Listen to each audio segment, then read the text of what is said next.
नमस्कार, current news में आपका स्वागत है। मैं हूं अमृत उपाध्याय। सबसे पहले पिछले एक सप्ताह की हेडलाइंस पर डालते हैं नजर।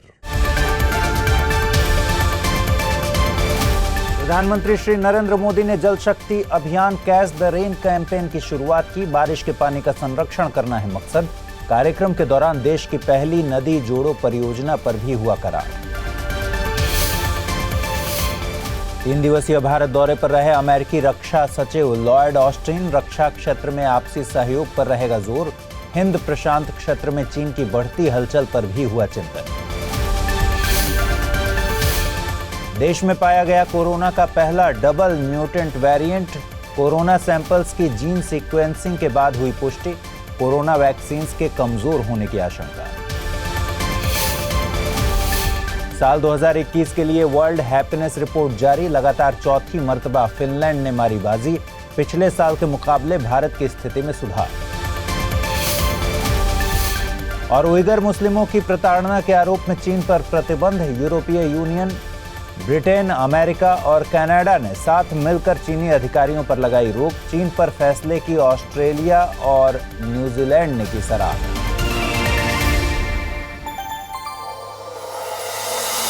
आइए खबरों की शुरुआत करते हैं। 22 मार्च को दुनिया भर में विश्व जल दिवस मनाया गया। इस मौके पर प्रधानमंत्री श्री नरेंद्र मोदी ने जल शक्ति अभियान कैच द रेन कैंपेन की शुरुआत की। कैच द रेन का सीधा मतलब यहां बारिश के पानी को इकट्ठा करने से है। इस अभियान में ग्रामीण और शहरी दोनों क्षेत्रों को कवर किया जाएगा। 22 मार्च से 30 नवंबर तक यह अभियान देश भर में चलाया जाएगा। वीडियो कॉन्फ्रेंसिंग के जरिए इस कार्यक्रम में एक ऐतिहासिक फैसला लिया गया। जल शक्ति मंत्रालय और उत्तर प्रदेश एवं मध्य प्रदेश के मुख्यमंत्रियों के बीच एक नदी लिंक परियोजना को लेकर मेमोरेंडम ऑफ एग्रीमेंट हुआ। यह नदी लिंक परियोजना बुंदेलखंड क्षेत्र की 2 नदियों केन और बेतवा को आपस में जोड़ेगी। दोनों ही यमुना की सहायक नदियां हैं। परियोजना के तहत केन नदी के जल को बेतवा में पहुंचाया जाएगा। इस प्रोजेक्ट के 2 चरण होंगे। पहले चरण में दौधन डैम कॉम्प्लेक्स का निर्माण होगा, जिसमें केन बेतवा लिंक नहर, बिजली घर आदि शामिल हैं। दूसरे चरण में निचला ओर डैम, बीना कॉम्प्लेक्स प्रोजेक्ट और कोठा बैराज प्रोजेक्ट शामिल हैं। देश के रिवर इंटरलिंकिंग प्रोजेक्ट का यह पहला प्रोजेक्ट होगा। इसका सबसे बड़ा फायदा बुंदेलखंड क्षेत्र के जल की कमी वाले जिलों को होने जा रहा है। इनमें खासकर झांसी, ललितपुर, टीकमगढ़, सागर, दमोह, दतिया, विदिशा, शिवपुरी, छतरपुर जैसे जिले शामिल हैं। पिछले कुछ महीनों से सोशल मीडिया प्लेटफॉर्म व्हाट्सएप की नई प्राइवेसी पॉलिसी चर्चा में है। यह पॉलिसी लोगों की व्यक्तिगत सूचना को इकट्ठा किए जाने से संबंधित है, जिस पर खासा विवाद बना हुआ है। इसके अलावा व्हाट्सएप अपने यूजर्स को उन सूचनाओं का रिव्यू करने या बदलने का विकल्प नहीं दे रहा है, जिसे उस ऐप ने ही कलेक्ट किया है। इस पूरे मामले में सरकार ने दिल्ली हाईकोर्ट का रुख किया है। केंद्र ने इस विवाद पर कोर्ट से संज्ञान लेते हुए व्हाट्सएप को नई पॉलिसी लागू करने से रोकने की अपील की है। सरकार ने इसमें सुप्रीम कोर्ट के कुछ फैसलों का हवाला दिया। सरकार का कहना है कि सुप्रीम कोर्ट ने उसे जिम्मेदारी दी है कि वह डेटा सुरक्षा और निजता पर एक व्यवस्था लागू करे। इसके पहले खुद इलेक्ट्रॉनिक्स एवं सूचना प्रौद्योगिकी मंत्रालय ने ही व्हाट्सएप से अपनी नई प्राइवेसी एंड पॉलिसी अपडेट को रद्द करने के लिए चिट्ठी लिखी थी। फिलहाल इस मामले में सरकार ने व्हाट्सएप की नई पॉलिसी को 2011 के सूचना प्रौद्योगिकी नियमों के कई प्रावधानों के खिलाफ बताया है। इनमें नियम 4.1.2 शामिल है। इस नियम के मुताबिक कोई भी कॉरपोरेट या व्यक्ति सूचना इकट्ठा करता है तो उसे एक प्राइवेसी पॉलिसी प्रोवाइड करनी होगी। इसके साथ ही वह इस बात की भी जानकारी देगा कि उसने किस तरह का डेटा कलेक्ट किया है। मंत्रालय का मानना है कि यह पॉलिसी सूचना के कलेक्शन के संबंध में भी नियम 5.3 का उल्लंघन करती है। इस नियम के मुताबिक कोई भी कॉरपोरेट या व्यक्ति सूचना को इकट्ठा करता है तो अपने यूजर्स को सूचना की संवेदनशीलता और उद्देश्य की जानकारी देगा। इसके अलावा यह पॉलिसी 2 और बातों में नियमों पर खरी नहीं उतरती। पहली यह कि इसमें यूजर्स को अपनी इंफॉर्मेशन को संशोधित करने, सीमाबद्ध करने या डिलीट करने का विकल्प नहीं है। दूसरी यह कि व्हाट्सएप डेटा शेयरिंग को लेकर यूजर्स की अनुमति को वापस लेने का विकल्प भी नहीं दे रहा। वहीं बीते दिनों लोकसभा ने हेल्थ केयर सेक्टर प्रोफेशनल्स से जुड़े एक अहम बिल को अपनी मंजूरी दे दी। यह बिल है national commission for allied and health care professions bill 2020। इस बिल के कानून बनने के बाद देश में अलाइड और हेल्थ केयर प्रोफेशनल्स की शिक्षा और अभ्यासों की दिशा में विनियमन, और मानकीकरण प्रभावी रूप से हो सकेगा। फिलहाल डॉक्टर्स, फार्मासिस्ट्स, नर्सेज और डेंटिस्ट स्वयं की रेगुलेटरी बॉडी द्वारा रेगुलेट होते हैं। इस बिल में एक नेशनल रेगुलेटरी बॉडी के गठन का प्रावधान है। यह bill allied and health care professions के लिए राष्ट्रीय स्तर पर एक आयोग के गठन की बात करता है। इसी के साथ राज्यों के लिए allied and health care council की व्यवस्था भी बिल में है। बिल में अलाइड हेल्थ केयर प्रोफेशंस की 56 कैटेगरीज को आपस में विलय कर 10 कैटेगरीज में बदल दिया गया है। इन प्रोफेशंस में physiotherapy, occupational therapy, ophthalmic sciences जैसे प्रोफेशंस शामिल हैं। आपको बता दें कि अलाइड हेल्थ प्रोफेशनल्स में एसोसिएट, टेक्नीशियन या टेक्नोलॉजिस्ट आदि को शामिल किया जाता है। अलाइड प्रोफेशनल्स को इस तरह प्रशिक्षित किया जाता है कि वे डायग्नोसिस और ट्रीटमेंट के दौरान तकनीकी और व्यावहारिक मदद दे सकें। हेल्थ केयर प्रोफेशनल्स में वैज्ञानिकों, थेरेपिस्ट और दूसरे हेल्थ केयर पेशेवर लोगों को रखा जाता है। Health care professionals preventive, curative आदि स्वास्थ्य सेवाओं के संबंध में अध्ययन और शोध करते हैं। तो वहीं उधर पिछले दिनों अमेरिका के रक्षा सचिव लॉर्ड ऑस्टिन भारत की यात्रा पर रहे। यह पहला मौका था जब बाइडेन प्रशासन की तरफ से किसी वरिष्ठ अधिकारी ने भारत की यात्रा की हो। वे भारत के 3 दिवसीय दौरे पर रहे। इस दौरान उन्होंने प्रधानमंत्री श्री नरेंद्र मोदी, रक्षा मंत्री श्री राजनाथ सिंह और मुख्य सुरक्षा सलाहकार श्री अजीत डोभाल से मुलाकात की। मुलाकात के दौरान दोनों देशों ने आपसी रक्षा संबंधों को मजबूत करने पर काफी जोर दिया। इसके साथ ही हिंद प्रशांत महासागर क्षेत्र में शांति, स्थिरता और समृद्धि बढ़ाने के लिए रणनीतिक साझेदारी पर बल दिया। ऑस्टिन ने अपनी इस आधिकारिक बैठक में हिंद प्रशांत महासागर में चीन के बढ़ते हस्तक्षेप पर खासी चिंता जाहिर की है। इसके अलावा रक्षा सूचना को साझा करने और रक्षा क्षेत्र के नए आयामों में सहयोग पर भी चर्चा हुई। दोनों देश इस बात पर भी सहमत हुए कि वे आपसी लॉजिस्टिक्स सपोर्ट और रक्षा सेवाओं से जुड़े सभी मामलों में आपसी भागीदारी को नई दिशा देंगे। ऑस्टिन की यह भारत यात्रा क्वाड देशों के शीर्ष नेताओं की पहली बैठक के बाद हुई है। क्वाड यानी क्वाड्रिलैटरल सिक्योरिटी डायलॉग 4 देशों का सामरिक समूह है जिसमें भारत, ऑस्ट्रेलिया, अमेरिका और जापान शामिल हैं। इधर यूएनएचआरसी यानी United Nations human rights council में श्रीलंका के अधिकारों के रिकॉर्ड पर प्रस्ताव रखा गया। यह प्रस्ताव श्रीलंका में समन्वय, जवाबदेहिता और मानवाधिकारों को बढ़ावा देने के संबंध में लाया गया। इस प्रस्ताव को एक 47 सदस्यीय परिषद के सामने रखा गया जिसमें 22 सदस्यों ने इसके पक्ष में वोट दिए। लिहाजा इस प्रस्ताव को यूएनएचआरसी में पास कर दिया गया है। पर भारत इस प्रस्ताव पर वोटिंग करने से दूर रहा, यानी भारत ने इस प्रस्ताव के न तो पक्ष में वोट दिया न ही विरोध में। इस प्रस्ताव के विरोध में कुल 11 देशों ने अपना वोट दिया जिसमें चीन और पाकिस्तान जैसे देश भी शामिल हैं, यानी ये देश कहीं न कहीं श्रीलंका सरकार के बचाव के पक्ष में दिखाई दिए। इस प्रस्ताव के पास होने पर श्रीलंका सरकार ने तीखी प्रतिक्रिया दी है। श्रीलंका इससे पहले इस प्रस्ताव के संबंध में समर्थन पाने के लिए भारत सहित इस्लामिक देशों से समर्थन मांगता दिखा था। हालांकि भारत ने इस मामले में बीच का रास्ता अपनाया है। भारत ने प्रस्ताव पर वोटिंग से पहले साफ किया था कि वह श्रीलंकाई तमिलों की समानता, न्याय, गरिमा और शांति के साथ साथ श्रीलंका की एकता और क्षेत्रीय अखंडता के पक्ष में है। यूनिटार ने नॉन कम्युनिकेबल डिजीजेस के संबंध में भारत के प्रयासों की सराहना की है। इस संदेश में कहा गया है कि भारत ने पिछले कुछ समय में एनसीडीज के चलते प्री मैच्योर मोर्टेलिटी को कम करने में अच्छी खासी प्रगति की है। इस पर प्रतिक्रिया देते हुए प्रधानमंत्री श्री नरेंद्र मोदी ने यूनिटार का अभिवादन किया है। नॉन कम्युनिकेबल डिजीजेज ऐसी बीमारियां हैं जो किसी संक्रमणकारी एजेंट के चलते नहीं होती। इनमें हृदय से जुड़ी बीमारियां, कैंसर, स्ट्रोक और डायबिटीज आदि को शामिल किया जाता है। WHO के आंकड़ों के मुताबिक दुनिया भर में लगभग 70% मौतों के लिए नॉन कम्युनिकेबल डिजीजेज जिम्मेदार हैं। भारत ने इन बीमारियों को कंट्रोल करने में अच्छी प्रगति की है। WHO की ग्लोबल हेल्थ ऑब्जर्वेटरी की माने तो एनसीडीज से होने वाली मौतों के मामले में भारत ने 2015 से 2019 के बीच कामयाबी हासिल की है। 2015 में यह मृत्यु दर प्रति 1 लाख जनसंख्या पर 503 थी, जो 2019 में घटकर 490 रह गई। अब यूनिटार पर आते हैं। यूनिटार यानी United Nations institute for training and research की स्थापना 1963 में हुई थी। नए स्वतंत्र संयुक्त राष्ट्र सदस्यों के युवा डिप्लोमेट्स को प्रशिक्षित करने के लिए इस इकाई का गठन किया गया था। यूनिटार वैश्विक स्तर पर डिसीजन मेकिंग को मजबूत करने के लिए लोगों, संगठनों और संस्थाओं को इनोवेटिव सॉल्यूशंस प्रोवाइड करता है। वहीं स्वास्थ्य एवं परिवार कल्याण मंत्रालय ने भारत में कोरोना के डबल म्यूटेंट वेरिएंट पाए जाने की पुष्टि की। इसमें चिंता की बात यह है कि इस तरह का वेरिएंट अभी तक दुनिया में और कहीं नहीं पाया गया है। इस पूरे मामले में हालांकि मंत्रालय ने अभी यह साफ नहीं किया है कि यह वेरिएंट कोरोना को कितना खतरनाक बना सकता है। कोरोना के डबल म्यूटेंट वेरिएंट की मौजूदगी की बात INSACOG के शोध के बाद सामने आई है। INSACOG यानी Indian SARS-CoV-2 consortium on genomics देश भर के 10 लैब्स का एक समूह है। INSACOG ने 2 म्यूटेशंस के पाए जाने की बात कोरोना वायरस के कुछ सैंपल्स की जीनोम सीक्वेंसिंग के बाद कही है। इन 2 म्यूटेशंस का नाम है E484Q और L452R। वैज्ञानिकों के मुताबिक किसी भी वायरस में म्यूटेशन होना एक सामान्य बात है, लेकिन यह जांच का विषय रहा है कि क्या उस म्यूटेशन से वैक्सीन का असर कम हो सकता है। इसके अलावा क्या म्यूटेशन से संक्रमण के मामले बढ़ सकते हैं। इस मामले में भारत ने अभी तक कोई अध्ययन नहीं किया है, लेकिन कई अंतर्राष्ट्रीय शोधों में इस बात को माना गया है कि नए वेरिएंट से वैक्सीन का असर कम होता है।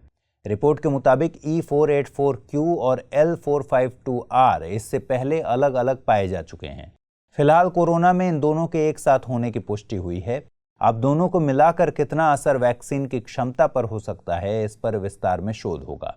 इस पूरे मामले में INSACOG GISAID यानी global initiative on sharing all influenza data को विस्तृत रिपोर्ट भेजेगा। अगर यह वेरिएंट सभी मानकों पर खरा उतरता है तो इसे वेरिएंट ऑफ कंसर्न घोषित किया जा सकता है। अभी तक UK, दक्षिण अफ्रीका और ब्राजील में पाए गए कोरोना वेरिएंट्स को ही वेरिएंट ऑफ कंसर्न घोषित किया गया है।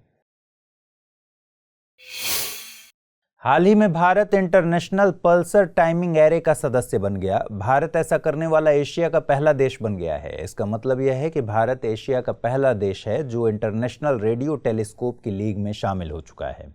इस खास समूह में European Pulsar timing array, north American nano hertz observatory for gravitational waves और पार्क्स पल्सर टाइमिंग एरे पहले से शामिल हैं। ये रेडियो टेलीस्कोप अति निम्न आवृत्ति की गुरुत्वीय तरंगों को ट्रैक करने की कोशिश कर रहे हैं। इनमें भी खासकर उन तरंगों पर ध्यान दिया जा रहा है जो काफी बड़े आकार के 2 ब्लैक होल्स की वजह से उत्पन्न हो रही हैं। भारत के शामिल होने के बाद अब पुणे स्थित UGMRT के डेटा को भी इस प्रयोग में शामिल किया जाएगा।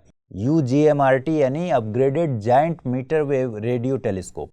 इस टेलीस्कोप को Tata Institute of Fundamental Research का National Centre for Radio Astrophysics operate कर रहा है। UGMRT दुनिया के सबसे बड़े और संवेदनशील उपकरणों में शामिल है। यह टेलीस्कोप 300 से 800 मेगाहर्ट्ज की फ्रीक्वेंसी रेंज दे सकता है। इस लिहाज से यह दुनिया का एकमात्र रेडियो टेलीस्कोप है जो इतनी अधिक फ्रीक्वेंसी रेंज और सेंसिटिविटी की सुविधा दे रहा है। बीते दिनों वर्ल्ड हैप्पीनेस रिपोर्ट जारी की गई। यह report United Nations sustainable development solutions network जारी करता है। UNSDSN की स्थापना 2012 में संयुक्त राष्ट्र महासचिव के उद्देश्यों के मुताबिक हुई थी। यह संगठन सतत विकास लक्ष्यों को पाने के लिए वैश्विक स्तर पर तकनीकी और वैज्ञानिक ज्ञान को प्रोत्साहित करता है। लौटते हैं रिपोर्ट पर। इस बार की रिपोर्ट के मुताबिक फिनलैंड फिर से पहले पायदान पर है। यह लगातार चौथी मर्तबा है जब फिनलैंड ने इंडेक्स में टॉप रैंक हासिल की है। इस बार टॉप 10 देशों में से 9 देश यूरोप से हैं। फिनलैंड के बाद इंडेक्स में जिन देशों का नाम है उनमें शामिल हैं Denmark, Switzerland, Iceland, the Netherlands और नॉर्वे। इंडेक्स में भारत की स्थिति बहुत अधिक चिंतनीय है। केवल 149 देश ही इंडेक्स में शामिल हैं, जिसमें भारत 139वें पायदान पर है। हालांकि हल्की सी राहत इस बात में है कि पिछले साल के मुकाबले भारत की रैंकिंग में सुधार आया है। रिपोर्ट में दुनिया भर के देशों की खुशहाली का मूल्यांकन GDP, सामाजिक समर्थन, व्यक्तिगत स्वतंत्रता और भ्रष्टाचार के स्तर को ध्यान में रखकर किया जाता है। इस बार की रिपोर्ट में कुछ बदलाव करते हुए कोविड-19 और उसके प्रभावों को भी जोड़ा गया है। इसी आधार पर रैंकिंग्स को 2 सेट्स में पेश किया गया है। एक 3 वर्षों यानी 2018 से 2020 के बीच के सर्वे पर आधारित और दूसरा कोविड को ध्यान में रखकर बनाई गई 2020 की रैंकिंग। चीन के उइगर मुसलमानों की प्रताड़ना के मामले में लंबे समय से खबरें आ रही हैं। अब इस मामले में यूरोपीय यूनियन, ब्रिटेन, अमेरिका और कनाडा ने चीन को आड़े हाथों लिया। सभी ने मिलकर चीन के अधिकारियों और इकाइयों पर प्रतिबंध लगा दिए हैं। चीन पर उसके सिंजियांग प्रांत में उइगरों सहित दूसरे अल्पसंख्यकों के मानवाधिकारों के उल्लंघन का आरोप है। अब इन देशों की संयुक्त कार्रवाई का ऑस्ट्रेलिया और न्यूजीलैंड जैसे देशों ने स्वागत किया है। आपको बता दें कि इससे पहले चीन ने यूरोपीय यूनियन के 10 नागरिकों पर गलत सूचना फैलाने के आरोप में प्रतिबंध लगा दिए थे। उइगर मुस्लिम बड़ी संख्या में चीन के उत्तर पश्चिमी भागों में रहते हैं। इसमें चीन का सिंजियांग प्रांत खास है। उइगर समुदाय के लोग आंतरिक एशिया के मूल समुदायों में से एक हैं। ये लोग अटलांटिक भाषा समूह में शामिल टर्किक भाषा परिवार का उपयोग करते हैं। टर्किक भाषाओं का इस्तेमाल मध्य एशिया, पश्चिम एशिया सहित यूरोप और उत्तरी अफ्रीका के देशों में किया जाता है। 24 मार्च को दुनिया भर में विश्व क्षय रोग दिवस मनाया गया। इससे पहले भारत में टीबी को लेकर इंडिया टीबी समिट आयोजित किया गया। केंद्रीय स्वास्थ्य मंत्री डॉक्टर हर्षवर्धन ने वीडियो कॉन्फ्रेंसिंग के जरिए इस सम्मेलन को संबोधित किया। भारत सहित दुनिया भर में टीबी की मौजूदगी पर ध्यान खींचने के लिए यह समिट आयोजित किया गया था। कार्यक्रम के दौरान केंद्रीय मंत्री ने 2025 तक भारत में टीबी के मामलों को खत्म करने के लक्ष्य के बारे में बताया। सरकार ने यह लक्ष्य नेशनल टीबी एलिमिनेशन प्रोग्राम के नेशनल स्ट्रेटेजिक प्लान के तहत रखा है। भारत सरकार टीबी के मामलों में कमी लाने के लिए रैपिड मॉलिक्यूलर टेस्ट्स के जरिए मुफ्त डायग्नोसिस की सुविधा दे रही है। इसके साथ ही संबंधित विभाग ड्रग रेसिस्टेंस को लेकर सूचना भी मुहैया करा रहे हैं। कार्यक्रम के दौरान उन्होंने निक्षय पोषण योजना का जिक्र करते हुए बताया कि सरकार ने योजना के तहत 11 लाख से भी ज्यादा मरीजों पर पिछले साल लगभग 250 करोड़ रुपए का खर्च किया है। निक्षय पोषण योजना स्वास्थ्य एवं परिवार कल्याण मंत्रालय के केंद्रीय टीबी डिवीजन की योजना है। योजना के तहत 1 अप्रैल 2018 के दिन या उसके बाद अधिसूचित और सभी वर्तमान टीबी मरीजों को कवर किया गया है। इन सभी टीबी मरीजों के लिए जरूरी यह है कि वे निक्षय पोर्टल पर रजिस्टर्ड हों। इस योजना के तहत हर अधिसूचित टीबी मरीज को प्रति माह 500 रुपए की मदद दी जाती है। यह योजना राष्ट्रीय स्वास्थ्य मिशन के तहत एक केंद्र प्रायोजित योजना है। गंभीर भूख संकट पर फूड एंड एग्रीकल्चर ऑर्गेनाइजेशन और वर्ल्ड फूड प्रोग्राम ने मिलकर एक रिपोर्ट जारी की है। रिपोर्ट में आगामी कुछ महीनों को लेकर एक अनुमान दिखाया गया है। रिपोर्ट को हंगर हॉटस्पॉट्स नाम दिया गया है। रिपोर्ट के मुताबिक आने वाले कुछ महीनों में 20 देशों में गंभीर भूख का संकट बढ़ सकता है। रिपोर्ट में यमन, दक्षिण सूडान और उत्तरी नाइजीरिया को टॉप पर रखा गया है, यानी इन देशों की जनसंख्या गंभीर भूख और भूखमरी का सामना कर रही है। रिपोर्ट में इतने बड़े स्तर पर भूख संकट के लिए आपसी संघर्ष, कोविड-19, गिरती अर्थव्यवस्था, खराब मौसम और टिड्डी आक्रमण को वजह बताया गया है। सूची में शामिल देशों में ज्यादातर अफ्रीका महाद्वीप से हैं। इनमें बर्किना फासो, सोमालिया, मध्य अफ्रीकी गणराज्य, नाइजर, सियरा लियोन, मेडागास्कर, माली, इथियोपिया आदि देशों का नाम लिया जा सकता है। इसके साथ ही Afghanistan, Syria, Venezuela, Haiti, Guatemala, Zimbabwe आदि देशों में भी इसी तरह का संकट और गहरा सकता है। एक अनुमान के मुताबिक दक्षिण सूडान के 7 मिलियन लोगों के सामने खाद्य असुरक्षा का संकट बढ़ सकता है। यमन में एक लंबे समय से गृह युद्ध के हालात बने हुए हैं और अर्थव्यवस्था भी संकट में है। इसके अलावा लोगों के कल्याण के लिए भी यमन में योजनाओं का क्रियान्वयन काफी लचर है। इन सभी बातों के चलते यमन में भूखमरी का संकट गहराता जा रहा है। जल दिवस के मौके पर संयुक्त राष्ट्र विश्व जल विकास रिपोर्ट 2021 जारी की गई। रिपोर्ट में जलाशय क्षमता से जुड़े चिंताजनक आंकड़े दिखाए गए हैं। रिपोर्ट के मुताबिक प्रति व्यक्ति के हिसाब से निर्मित जल भंडारण क्षमता वैश्विक स्तर पर लगातार कम हो रही है। यह चिंता तब और बढ़ जाती है जब जनसंख्या लगातार बढ़ रही है।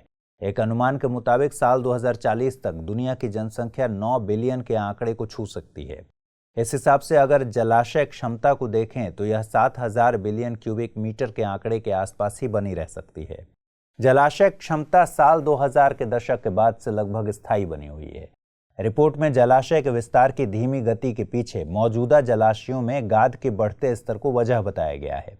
इस बार विश्व जल दिवस की थीम वैल्यूइंग वाटर थी। इसका मतलब इस बार की थीम का मुख्य उद्देश्य सभी क्षेत्रों में जल को अहमियत देने से है।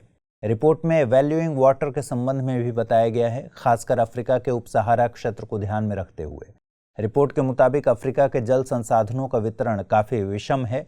मध्य और पश्चिमी अफ्रीका के 6 देश जहां सबसे अधिक जल संसाधन हैं, उनमें दुनिया के कुल जल संसाधन का 54% हिस्सा मौजूद है। इसके साथ ही जल की गंभीर कमी वाले 27 देश भी अफ्रीका में ही हैं। रिपोर्ट में आगे बताया गया है कि उपसहारा अफ्रीका के 63% लोगों को पिछले साल मूलभूत जल सेवाओं तक पहुंचने में भी काफी मशक्कत का सामना करना पड़ा। इसके चलते लोगों के बीच जल और स्वच्छता को लेकर असमानता लगातार बढ़ रही है। 21 मार्च को अंतर्राष्ट्रीय वन दिवस मनाया गया। इस खास दिवस का मुख्य मकसद दुनिया भर के ग्रीन कवर के महत्व को दर्शाना है। इसके लिए लोगों में जागरूकता का सहारा भी लिया जाता है। दुनिया भर के देश वन और वृक्षों के संबंध में स्थानीय, राष्ट्रीय और अंतर्राष्ट्रीय प्रयासों को आगे बढ़ाने के लिए भी इस दिवस से ही प्रेरित होते हैं। इस बार वन दिवस की theme forest restoration, a path to recovery and wellbeing रही।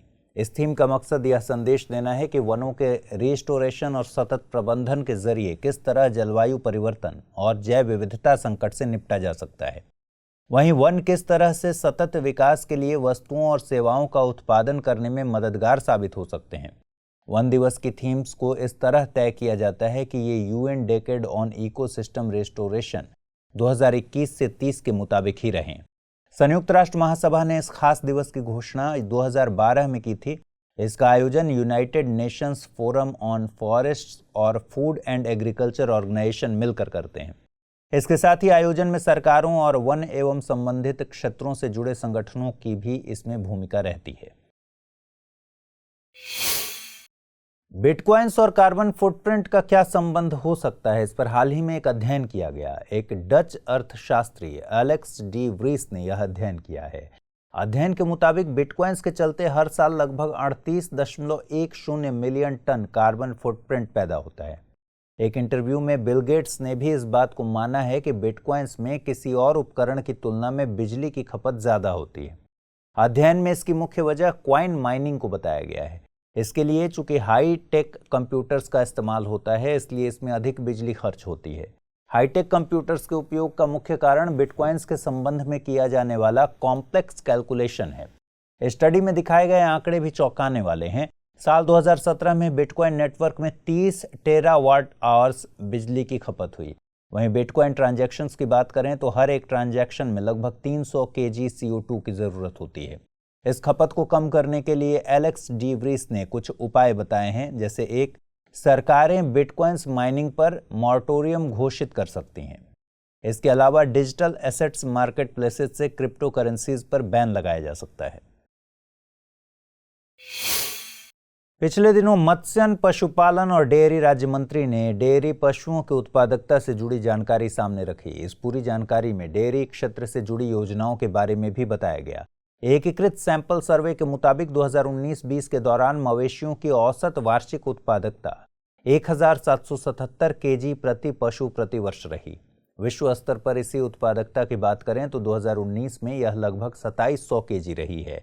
आंकड़े बताते हैं कि 2013-14 से 2019-20 के बीच मवेशियों की औसत उत्पादकता में लगभग 28% का इजाफा हुआ है। उत्तर प्रदेश के मामले में इस आंकड़े को देखें तो 2019-20 में यह 1462 kg प्रति पशु प्रति वर्ष रहा है। उत्तर प्रदेश में यह आंकड़ा 2017 से 2020 के बीच लगातार बढ़ा है। सरकार ने तेजी से बढ़ते इस आंकड़े के पीछे योजनाओं की भूमिका बताई है। इनमें राष्ट्रीय गोकुल मिशन, राष्ट्रीय डेयरी योजना और ब्रीड इंप्रूवमेंट आदि शामिल हैं। इसके अलावा सरकार पशुओं को बीमारियों से बचाने के लिए राष्ट्रीय पशु रोग नियंत्रण कार्यक्रम भी चला रही है। जानकारी में लाइव स्टॉक सेंसस 2020 का भी जिक्र किया गया है। इस जनगणना के मुताबिक 2012 के मुकाबले 2019 में दुधारू पशुओं की संख्या में 10% से भी ज्यादा का इजाफा हुआ। 2012 में 67.54 मिलियन के मुकाबले 2019 में यह संख्या बढ़कर 74.59 मिलियन हो गई। आइए अब जल्दी से डालते हैं मैप वाले सेक्शन पर एक नजर। मैप सेक्शन में आपका स्वागत है। प्रिय व्यूअर्स, पिछले बुलेटिन में हमने आपसे भावनगर की अवस्थिति के बारे में कमेंट करने को कहा था। आपको बता दें कि भावनगर खंबात की खाड़ी से सटा हुआ है। आइए अब गुजरात के बारे में बात करते हैं। गुजरात पश्चिमी भारत का एक राज्य है। गांधीनगर यहां की राजधानी है। इसकी सीमा उत्तर पूर्व में राजस्थान, पूर्व में मध्य प्रदेश और दक्षिण पूर्व में महाराष्ट्र से लगती है। यह उत्तर और उत्तर पश्चिम में पाकिस्तान के साथ अंतर्राष्ट्रीय सीमा साझा करता है। इसके पश्चिम में अरब सागर है। कर्क रेखा गुजरात से भी होकर गुजरती है। अन्य राज्य जहां से कर्क रेखा होकर गुजरती है उनमें शामिल है राजस्थान, मध्य प्रदेश, छत्तीसगढ़, झारखंड, पश्चिम बंगाल, मिजोरम और त्रिपुरा। गुजरात के अधिकांश भौगोलिक क्षेत्र की बात करें तो वह है काठियावाड़ प्रायद्वीप। यह उत्तर में कच्छ का रण का जो ये हिस्सा है और उत्तर पश्चिम में कच्छ की खाड़ी और इसके पूर्व में खंबात की खाड़ी है। यहां के पहाड़ी क्षेत्र की बात करें तो 3 क्षेत्र जो हैं वह खास हैं। सतपुड़ा रेंज, हालांकि सतपुड़ा रेंज का कुछ ही हिस्सा गुजरात में है, उसके अलावा पश्चिमी घाट और गिरनार पहाड़ियां। यहां की प्रमुख नदियों की बात करें तो 4 प्रमुख नदियां हैं, साबरमती, माही, नर्मदा और तापी। इन सभी 4 नदियों की खास बात यह है कि यह अरब सागर में खंबात की खाड़ी में मिल जाती हैं।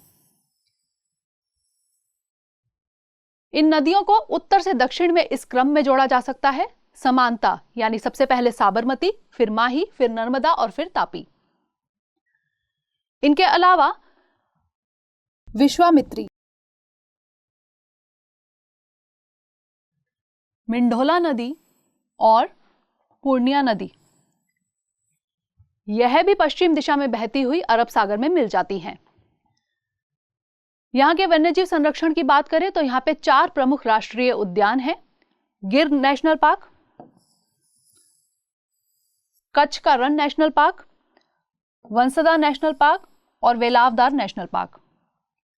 यहां के वन्यजीव अभयारण्यों की बात करें तो वह है कच्छ मरुस्थल, उसके अलावा great Indian bustard, Khijadia, Narayan Sarovar और जम्बू घोड़ा इत्यादि।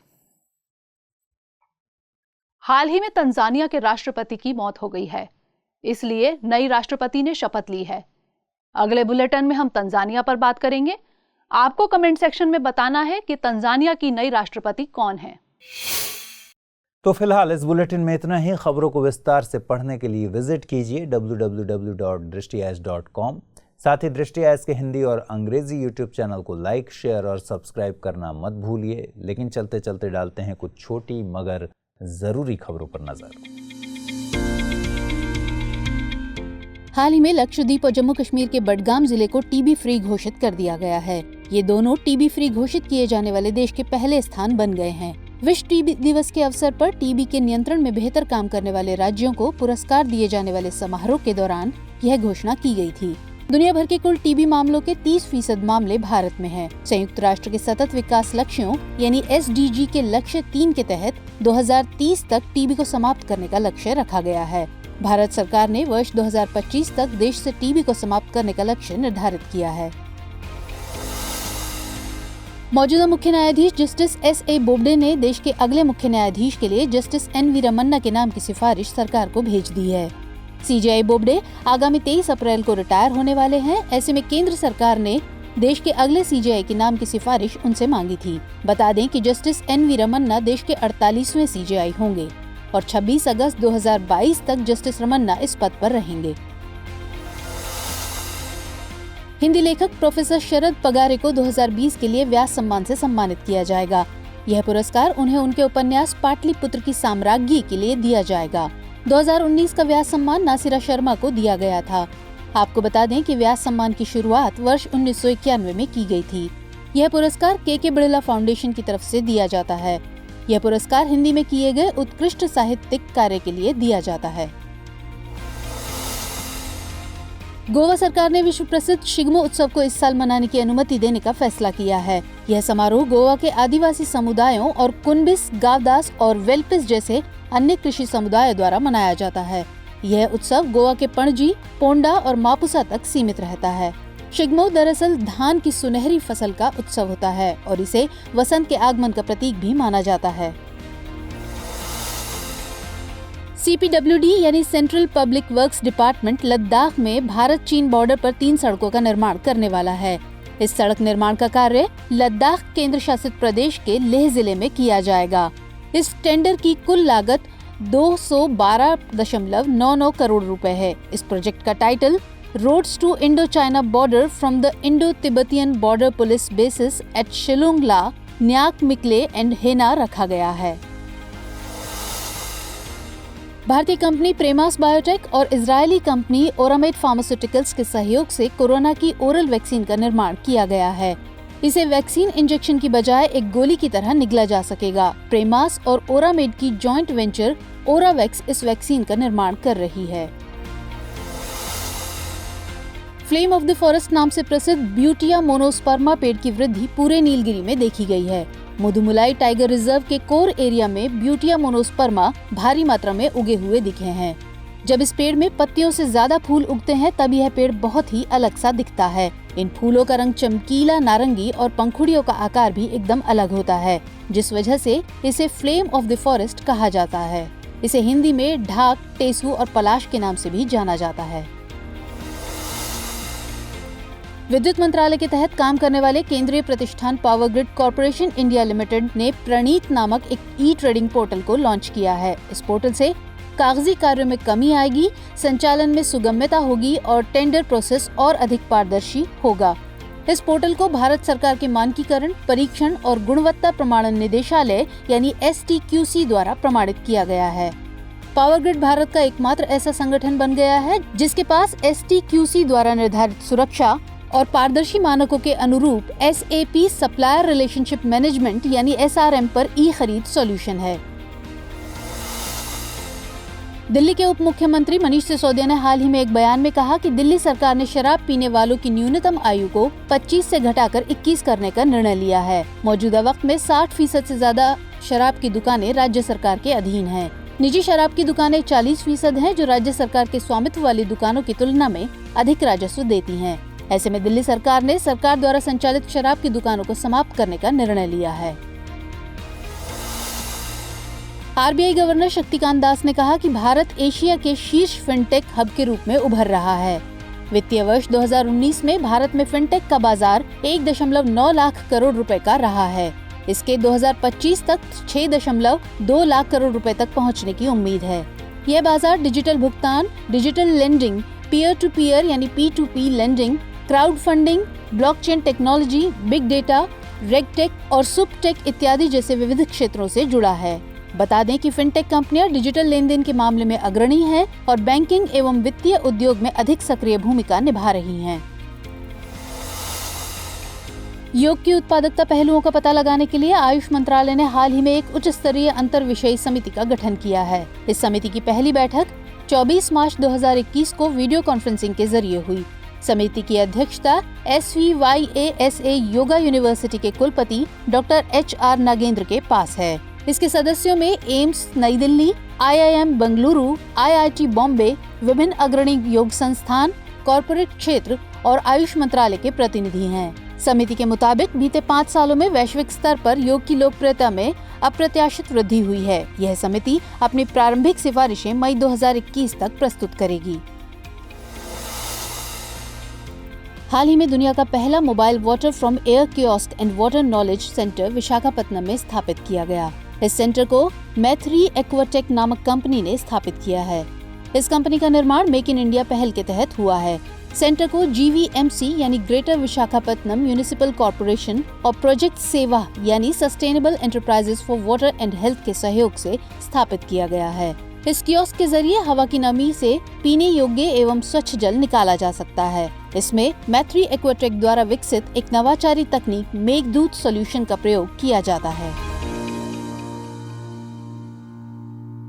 हमारी टीम कोशिश करती है कि आपको दी गई खबरों में एक भी गलती ना हो, लेकिन यदि किसी सोर्स या ह्यूमन एरर की वजह से ऐसी गलती हो जाती है तो इस वीडियो के कमेंट बॉक्स में उस गलती को सुधार कर पिन कर दिया जाता है और यह आपको कमेंट बॉक्स में सबसे ऊपर दिखाई देता है।